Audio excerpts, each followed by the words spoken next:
उसमें जब चिट्ठी लिखी थी, बेटा मैं जन्म से अंधी नहीं हूँ, जन्म से अंधा तू था, मैंने अपनी आँख तुझे दे दी। क्योंकि मैं अंधी मेरी सास थी, अंधे का दुख मुझे पता था कि मेरी औलाद को कोई अंधा ना करे।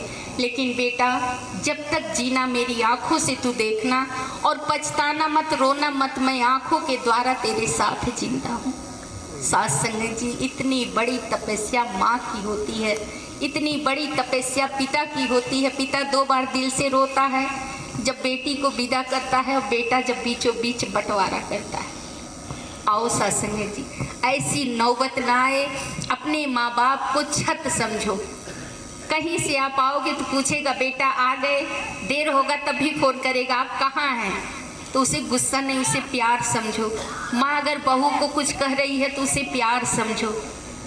और जब तक आपके अंदर प्यार नहीं होगा तो कितना सेवा सुमरन सत्संग करें, पूजा करें, जल चढ़ाएं, शंकर जल से नहीं खुश होगा। गणेश माँ बाप का परिक्रमा किया था और हम जल चढ़ाने जाते हैं।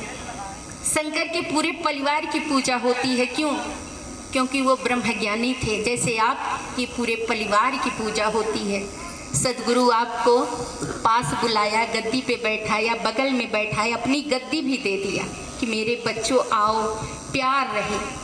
ऐ खुदा ऐसा सौमिहाना हो जिसके तले ये पूरा जमाना हो। तो आज वो राम राज आप देख रहे हैं, तो दातार कृपा करे आचार्य जी के पूरे परिवार को जो इनका सपना था उसी तरह से ये बहू इनका सेवा करते हुए कोई भी मन में इनके सेवा सुमरन सत्संग, हे सच्चे बादशाह संगत माँ आज ये आशीर्वाद देना कि इस बच्चे को ब्रह्म ज्ञान देना कि अपने ससुर के जैसे राम मर्यादा में कि लक्ष्मण जी सारे साथ गए, दशरथ जी कह रहे सुमंत जी उसे मना फुसला के वापस लाना, लेकिन राम ने कहा कि रकुल रीत सदा चली आई, प्राण जाए पर वचन न जाए। मैं अपने पिता का वचन मान के आऊँगा।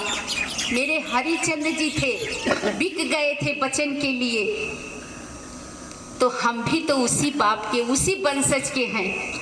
मनो शत्रुपा की हम भी संतान हैं, तो हम भी अपने पिता का वचन माने। अगर मेरा पिता ज्ञान लिया है, ज्ञान में जाने को कह रहा है, तो सहज में स्वीकार करके इस ब्रह्म ज्ञान की दात मिले और ये दोनों बेटी बेटा अपने माँ बाप का कर्तव्य निभाते हुए सेवा को करते जाएं। सास संगत जी प्यार से कहना धन्य रंकार जी।